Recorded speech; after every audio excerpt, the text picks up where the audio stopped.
Assalamualaikum warahmatullahi wabarakatuh.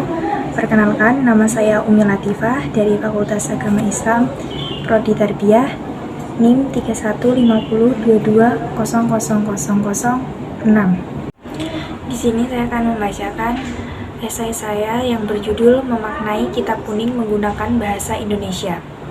Secara umum, pengertian bahasa Indonesia adalah suatu alat komunikasi yang dimiliki manusia, yaitu berupa sistem lambang bunyi yang berasal dari alat ucap atau mulut manusia.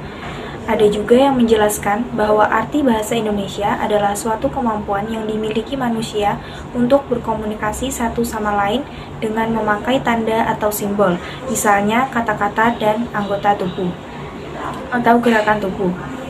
Bahasa Indonesia adalah bahasa persatuan. Oleh karena itu, kita sebagai mahasiswa terdidik sudah seharusnya menggunakan bahasa yang baku, terlebih lagi saat kita berbicara dengan orang yang tidak paham dengan bahasa daerah kita. Pendidikan agama Islam merupakan jurusan yang khusus memfokuskan pada pemahaman, pengajaran, dan penyebaran ajaran agama Islam. Meskipun begitu, mempelajari mata kuliah bahasa Indonesia tetaplah penting bagi mahasiswa jurusan ini, karena ada beberapa alasan yang relevan. 1. Komunikasi efektif.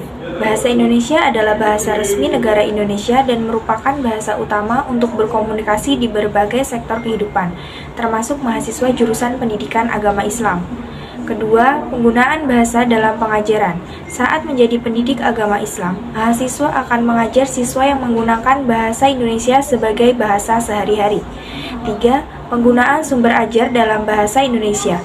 Banyak sumber ajar, literatur, dan referensi dalam bidang agama Islam yang tersedia dalam bahasa Indonesia. Keempat, kebutuhan dalam kehidupan profesional. Keterampilan berbahasa Indonesia yang baik juga merupakan kebutuhan dalam kehidupan profesional di luar dunia pendidikan. 5. Pemahaman budaya dan kebangsaan.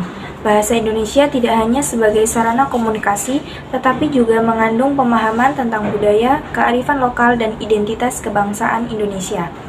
Keenam, kesetaraan dan keterbukaan. Memahami dan menguasai bahasa Indonesia juga menunjukkan kesetaraan dan keterbukaan terhadap bahasa dan budaya lain di Indonesia. Jadi, walaupun mahasiswa jurusan pendidikan agama Islam fokus pada agama Islam, mempelajari bahasa Indonesia tetaplah penting untuk mendukung komunikasi, pengajaran, dan pengembangan profesional mereka. Sebagai mahasiswa Fakultas Agama Islam, pasti kita sudah tidak asing lagi dengan kata memaknai kitab kuning atau makna pegon. Makna pegon yaitu sebuah metode dengan cara menerjemahkan kata per kata teks kitab kuning ke dalam bahasa Jawa, serta diselipkan kode-kode yang menunjukkan tarkib atau fungsinya sesuai dengan kaidah nahwiyah. Maksudnya adalah memberi arti per kata ke dalam bahasa lokal dengan metode penulisan Arab gundul. Dalam memberikan arti atau makna, biasanya ustadz atau guru menggunakan bahasa Jawa. Hal ini diciptakan untuk mempermudah para santri atau mahasiswa dalam memahami teks kitab kuning yang notabene berbahasa Arab.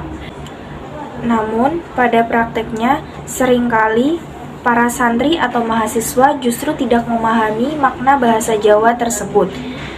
Biasanya hal ini disebabkan bahasa Jawa yang digunakan terlalu kuno atau bahasa Jawa digunakan tidak sama dengan bahasa Jawa di daerah mereka.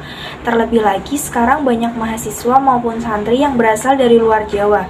Ini juga yang menjadi faktor bahasa Indonesia sangat diperlukan dalam pemaknaan kitab kuning.